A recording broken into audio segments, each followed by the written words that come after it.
guys deal with poverty a little bit in your schools? Do you want to explain that? We do. We still have a fair number of students that are in free and reduced lunch. So our proportions would not be the same as what a public school would be, but we definitely would have the same issues that they would be having. We do, with the STO is a school tuition organization where families can get financial assistance for their tuition. And since we've incorporated that, it's a government program, we have gotten a lot more kids of poverty that are in that free and reduced level. So they will have help with tuition, but then they also have help with their lunches because of the federal program. And then there are a number of things that we do, like before school starts, just some backpack help. Some of our kids really can't afford like all of the school supplies and some of the clothing items. So different parish members and school members will donate gift cards that I can give to the families. And so that's based on, I kind of know their income, and then I submit to them what is it that they have for needs. So then another thing that we do is at Christmas time, I will send out a survey to the families that I know that are struggling right now. Because we just are a small community, so you get to know them one-on-one, and so you kind of know that they are just really stretching it. This is a really stressful time of the year. So I'll send a survey and ask them what did they need. Do they need gas cards, Hy-Vee cards, or any kind of grocery cards, or even specific things for their kids for Christmas. What are their favorite colors, what sizes do they have for clothing that they need, or what toys are they wanting. And so then we put in the back of the churches, we put a tree for an Advent kind of service project, and then families from the parishes can take a name off there, which is an anonymous name, and then purchase that, and then they give that to me, and then I give that to the families. So that would be a big way that we support them. Nice. So then those were some of the resources that you have Yes. available for these families. If not like specifically poverty resources, what are other resources that you have for school too, like technology-wise or? Exactly. So we do have a little bit of funding, some federal funding that we do receive, but we also have a very wonderful parent association, so then they are getting some technology for us. So we're what I'm hearing from us compared to a lot of the public schools, we have a lot of resources. We will have iPads for, the younger grades mainly, and then we have some PCs and some Macs. We probably have about, for every 2 kids, we probably have a device for them, which is pretty good, and they're on carts, so they can go right into the classrooms. Most of that funding is by fundraising or parent donations or people just donating to All of Holy Family, and then we have like a technology budget that is helpful. We also, though, have outside agencies that will help out, like Toys for Tots will call and say, do you need some resources there? I do have a couple of moms that will call me up and say, okay, do you know any of your kids that need boots? Like I have a phone call in to a mom now, she's kind of my boot angel. And so I have a little boy who doesn't have any boots in 1 grade.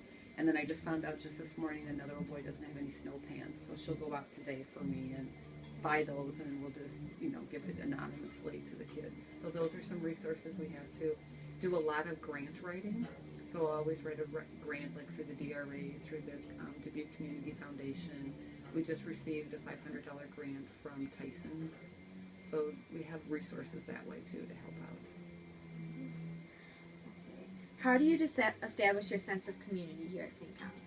A lot of it is the teachers, that they just really look at the kids as their own children, and they do a lot of communication with the parents.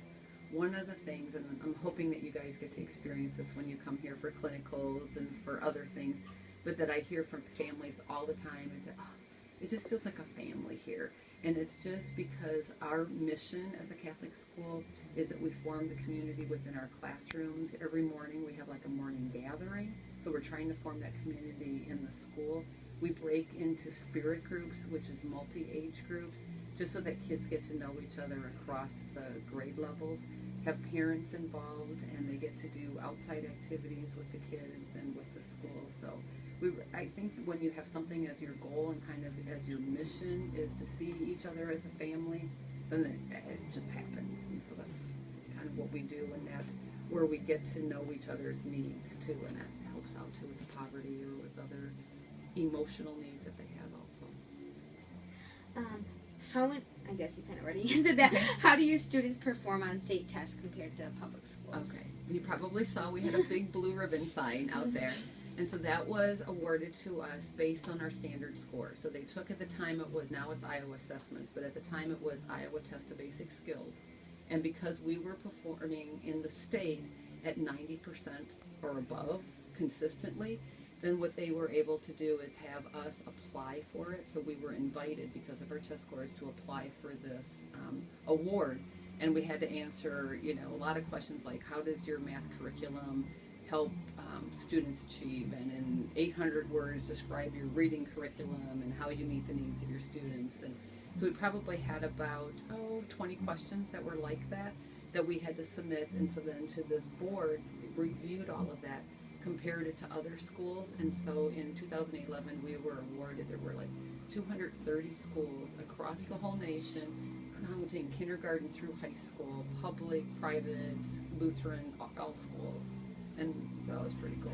It was very exciting. Thank you very much. And what it's kind of just was affirmation, I think, to our parents that here we were compared to a national standard. We knew we were good and we had strong test scores, but there's some practices that we do, the way we meet the needs of kids, and the way we problem solve about what kids have to have done is, showing some good best practices. That's cool. Okay, and then the last one is, how does this connect with your challenging curriculum? So kind of like putting those two things together, you guys have your challenging curriculum, which results in That's positively it. But then the coolest thing about our teachers is that they don't just say, oh, we got that and we're just going to keep doing what we've always been doing.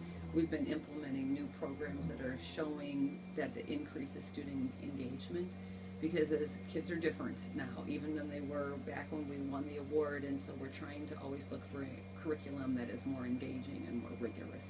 And so the kids and teachers are looking at rubrics, looking at the Iowa core standards, and seeing how can we best meet kids' needs through that, challenge them, but still be developmentally appropriate, which is always a balance. Perfect. Thank you so much. You're very welcome. Thank you very